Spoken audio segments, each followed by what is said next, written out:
Karoline Leavitt stood confidently under the spotlight on the Hannity stage at Fox News. At just 27 years old, the White House press secretary was about to face one of the toughest public confrontations of her career. Her heart pounded, but she showed no fear. Moments before, Robert De Niro had stepped out to loud reactions, declaring, "Trump is a disaster, and Leavitt is nothing more than his puppet." The jab lit a fire in the audience. Boos, applause, and tension filled the air. De Niro, with 2 Oscars, and the power of the new entertainment empire behind him, was certain he'd dominate this young MAGA spokeswoman. But Leavitt, rooted in her Catholic faith and fierce devotion to Trump, saw this as her opportunity, not just to respond, but to prove De Niro wrong in front of millions. This was more than a debate. For her, it was a defining moment. The studio buzzed with bright lights as the audience settled into silence. De Niro stood center stage in a sharp black suit, channeling the same commanding presence he once brought to roles like Vito Corleone. As the camera panned across the room, scattered cheers erupted from the liberal crowd when Sean Hannity introduced Hollywood legend and outspoken critic Robert De Niro. Without wasting time, De Niro launched into his attack. "I'm here with a simple message," he said, his voice booming. "Donald Trump is the greatest disaster to ever hit America. 1. And Karoline Leavitt, she's his newest mouthpiece, a Gen Z puppet who reads whatever Trump hands her." Liberals clapped wildly, while MAGA supporters booed. The room instantly charged. De Niro leaned in, gesturing like a veteran actor, his Little Italy accent cutting through. "I've seen people like Trump before, con men full of flair and no substance. I've played gangsters, but Trump, he's the real one. And Leavitt, just a child in over her head, 27, and pretending to speak for this country." His words sparked laughter and cheers from the left side of the studio. Phones came out to record what they knew would go viral.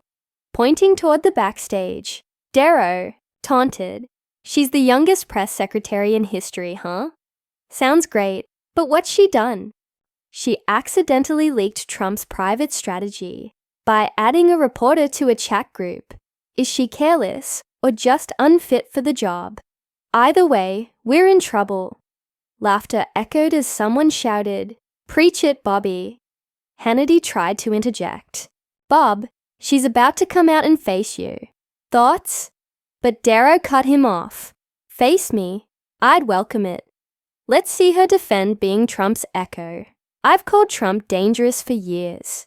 He stood at his courthouse and said it to his supporters. Now he hides behind a Gen Z press secretary? Pathetic." De Niro's tone shifted as he paced. "I've seen America change. I didn't grow up in a golden tower. I built something real. Films, businesses. Trump just tears things down. And Leavitt, she's just the mask he wears to seem modern. She prays? Sure. But if she's praying to excuse Trump's lies, even God can't save her." The audience roared, some standing in applause. De Niro turned toward the wings. "Karoline, I know you can hear me. You tweet about not being afraid. Well, come out here. No teleprompters. No edits. Just truth. But don't expect me to go easy." The crowd cheered louder. De Niro sat tapping the table smugly. "She wants to be his mouthpiece? Fine, but I won't be silent. I'll tear down the whole charade." Behind the curtain, Karoline Leavitt stood, poised. Every insult De Niro had thrown at her rang in her ears. Puppet. Clueless. But she remained unshaken. Her sharp suit clung to her as she clenched her fists and stood tall, ready to prove him wrong. She turned to her assistant. "Do we have that old De Niro clip?" "Right here," the assistant said, holding up a tablet. "It's him praising Obama in 2016. Perfect. Send it to production. I want it playing when I hit the stage." she instructed. The stage lights hit her hard as she stepped out, heels tapping, posture strong. The commercial music faded, and Hannity raised his hand. Please welcome the White House press secretary, Karoline Leavitt. Cheers erupted from the conservative crowd. Boos followed from liberals. Karoline nodded to Hannity, eyes scanning the room before locking on Darrow, who sat smugly, arms crossed, expecting her to falter. But Karoline came to win. She grabbed the mic and began, her voice loud and unwavering. Mr. Darrow, I heard every insult you just hurled. Gen Z puppet. Childish lackey. You think waving your Oscars and growling like a gangster will intimidate me or humiliate President Trump? You're wrong. The room fell into stunned silence. You call Trump a gangster, and me his lackey.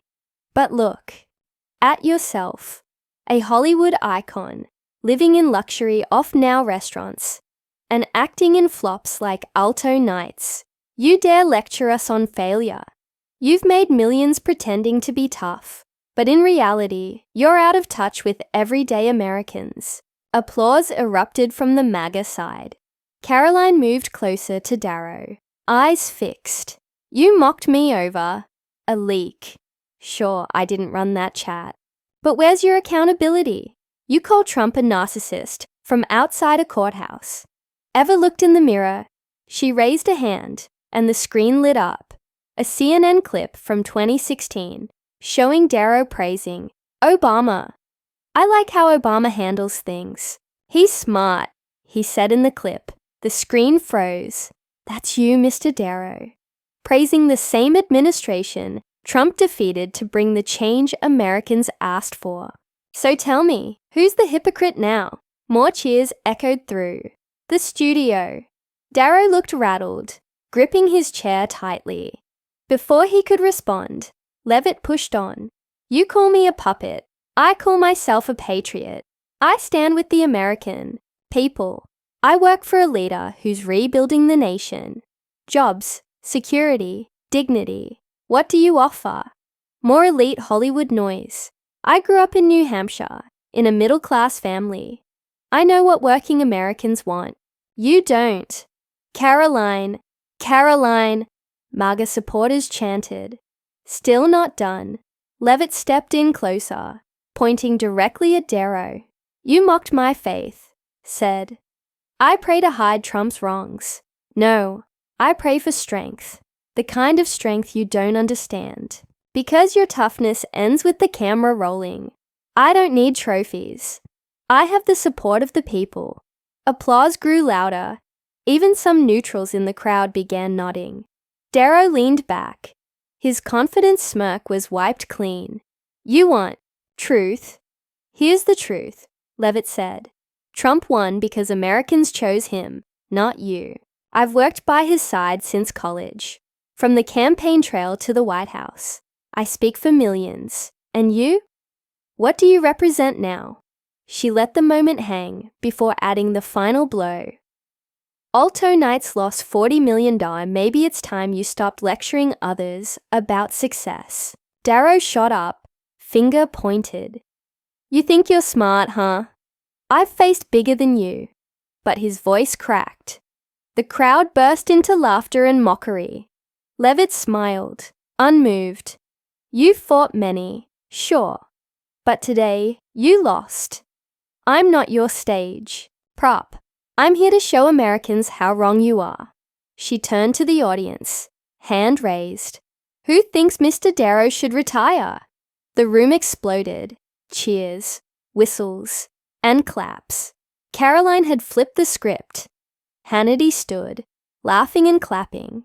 Karoline, this stage is officially yours. Leavitt took a seat across from Darrow, crossing her legs calmly. He sat stiff, face flushed, hands gripping the chair. You're good, he muttered into the mic. She leaned in slightly. I'm just getting started. Mr. Darrow, ask away if you dare. Darrow stormed off with his team, face dark, phone in hand after his angry tweet. But this clash wasn't just for show. It reshaped public opinion. media narratives, and political dynamics. Karoline Leavitt, once mocked, emerged as a conservative rising star. Darrow, once a revered Hollywood icon, saw his image take a serious hit. Inside the White House, Leavitt's win felt like a major victory. Not long after, Trump tweeted, "Karoline Leavitt was fantastic. She showed Darrow and the fake Hollywood crowd the truth. Very proud." This praise was more than a compliment. It cemented her position in Trump's close circle. Even skeptics like Stephen Miller and Kayleigh McEnany had to admit she delivered. A Fox News insider said, "Trump loved it. She didn't just hold her ground. She crushed him." Her next briefings drew more eyes, but she stayed calm. "I faced Darrow. These questions don't scare me," she said confidently. Conservatives hailed her as Gen Z's MAGA voice. Charlie Kirk tweeted, "Karoline is the future. Bold, faithful, fearless." Breitbart praised her takedown of Darrow in front of millions. Social media exploded with support. One user posted, "She destroyed Darrow, sent her to the Senate." Leavitt's reputation soared, transforming him from spokesperson to icon. Yet not all were impressed. Critics said it was a stunt to please Trump. MSNBC called her sharp, but a mouthpiece. Even so, CNN admitted Darrow misjudged her. Meanwhile, Darrow's follow-up on CNN lacked his usual fire. "She's arrogant. Trump's the issue," he said. But few were convinced. Though fans defended him, others felt he looked like a bully and was outmatched. At 81, some questioned Darrow's place in today's political culture. Leavitt flipped his Gen Z puppet insult by using his own past words against him. She's now the face of a bold young conservative wave, not just loyal to Trump, but ready to lead. Darrow, despite his legendary status, seemed out of touch.